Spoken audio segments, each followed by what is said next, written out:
Hola, buenos días y bienvenidos a un nuevo videoprograma de Entendiendo la Historia.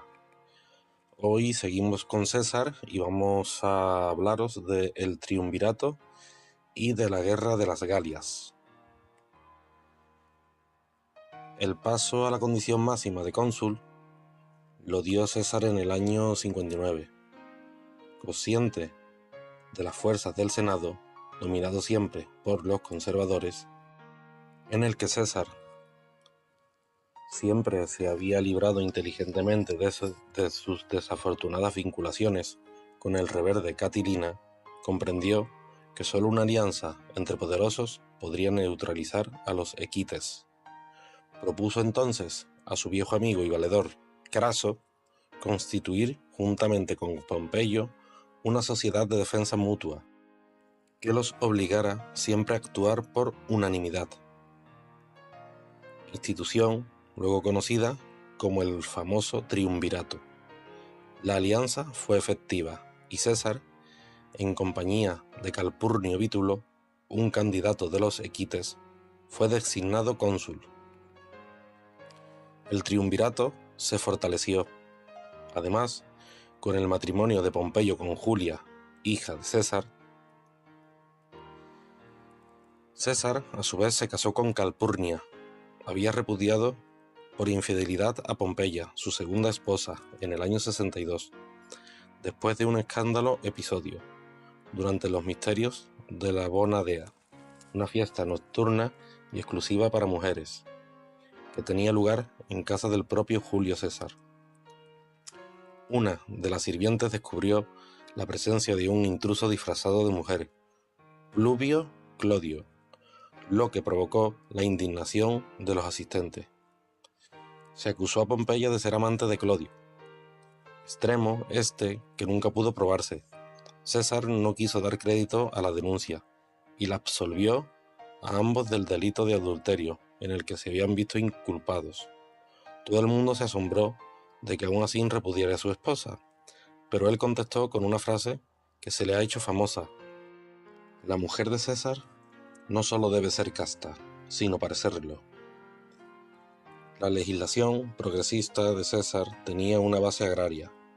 Hizo votar leyes de reparto de tierras a los veteranos y de asentamiento de colonos en tierras conquistadas, práctica que luego se extendió a toda Italia, concediendo además a los colonos la plena nacionalidad romana. Víbulo, ante la imposibilidad de oponerse a César, optó por el retiro. El tribuno de la plebe, Pluvio Batinio, antiguo amigo y asociado de César, a fin de evitar el juicio de César por los conservadores después de su consulado, propuso una ley que el Senado no pudo sino aprobar, por la que se le concedía la calidad de procónsul, lo que impedía su juicio posterior, y por el término de 5 años, 3 legiones, las provincias de la Galia Cisalpina y Transpadana y la Iliria.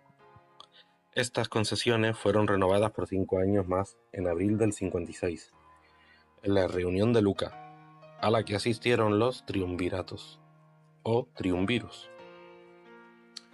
Craso, mientras tanto, seguía destinado en Siria, donde dirigió la guerra contra los partos, y en la que murió en el año 53, y Pompeyo continuaba en el proconsulado de Hispania. Estas condiciones permitieron que César se hiciera con todo el poder, y para ello todo medio podía ser útil. Como Pontifex Maximus, autorizó a Clodio, antiguo amante de su esposa Pompeya, a que fuese adoptado por un plebeyo, para poder así, a pesar de su condición original de patricio, acceder al cargo de tribuno de la plebe, y así fue como el agradecido Clodio se ocupó de limpiar de enemigos el camino de César. Ya en su provincia de la Galia, Julio César parecía decidido a no intervenir en problemas bélicos, pero lo hizo cuando así lo pidieron sus habitantes. Los eudos comenzaban a sentir la amenaza de los helvecios, los cuales a su vez buscaban nuevos territorios, empujados por la invasión de los germánicos acaudillados por Ariovisto.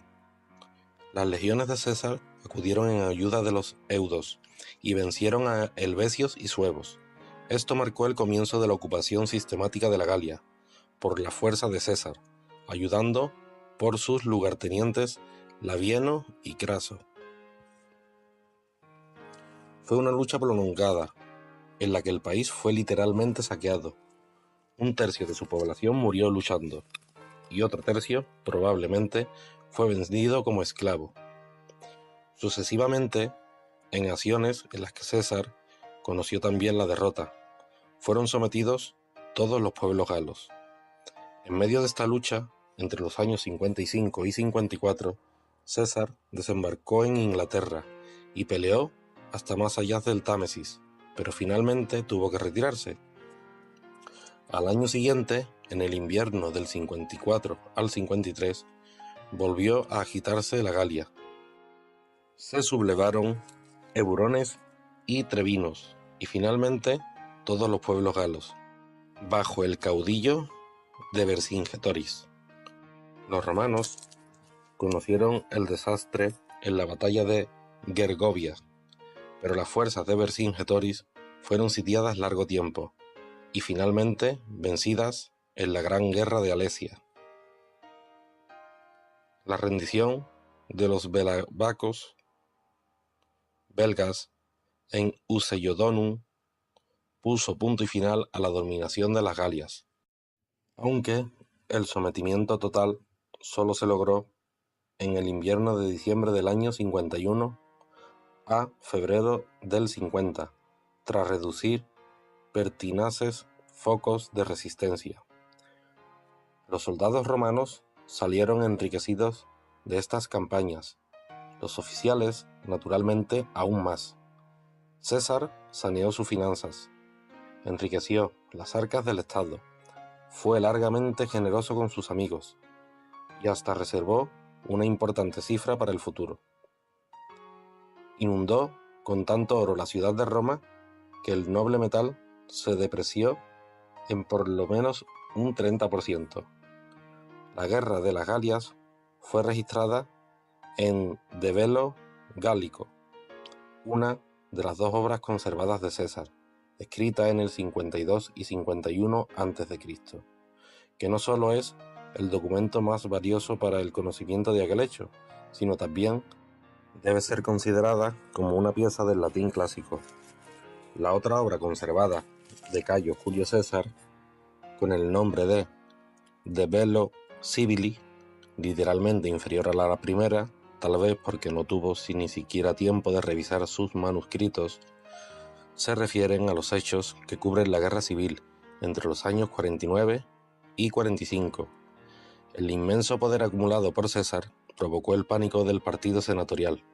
Sus enemigos de siempre y, por otra parte, muchos republicanos vieron en este el poder más grande de la República.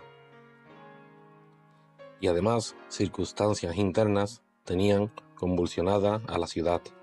El Senado designó en el 52 a Pompeyo como cónsul único, y cuando el bando senatorial volvió a sentirse fuerte, entre el 51 y el 50 a.C., Pompeyo, ahora enemigo de César, le pidió que licenciara a sus legiones y que regresara a Roma.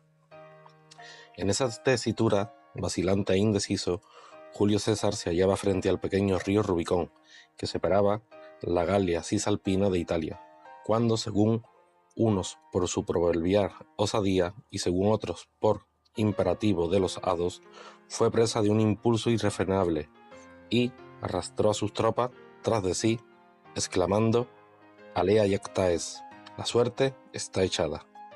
Esta acción desencadenaría en la guerra civil. Ocupó Picenas, Umbría y Etruria. Se dirigió a Brindisi para interceptar el paso de Pompeyo, aunque no lo consiguió, y volvió sobre sus pasos para entrar en Roma, donde convocó al Senado e impuso sus condiciones. La batalla definitiva tendría lugar en Farsalia, epopeya cantada por Lucano en versos inmortales. El poeta describe a Pompeyo, en el declinar de sus años hacia la vejez, como sombra de un gran hombre, y a César como fogoso y indomable, un hombre que acudía a actuar, de donde quiera que le llamaba la esperanza o la cólera. Allá se encontraron enseñas leonadas frente a las enseñas iguales y hostiles, idénticas águilas frente a frente y picas amenazando a idénticas picas. César venció y Pompeyo huyó a Alejandría, donde murió el 28 de septiembre del año 48 a.C., a manos de uno de los soldados de Ptolomeo, quien mantenía un contencioso con su hermana y esposa, Cleopatra, sobre el trono de Egipto.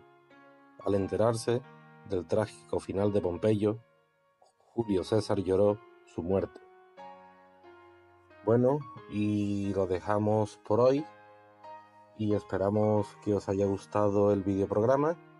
Ya sabéis que podéis suscribiros, compartir y darle like. Y sin más, nos despedimos hasta un nuevo videoprograma de Entendiendo la Historia. Saludos.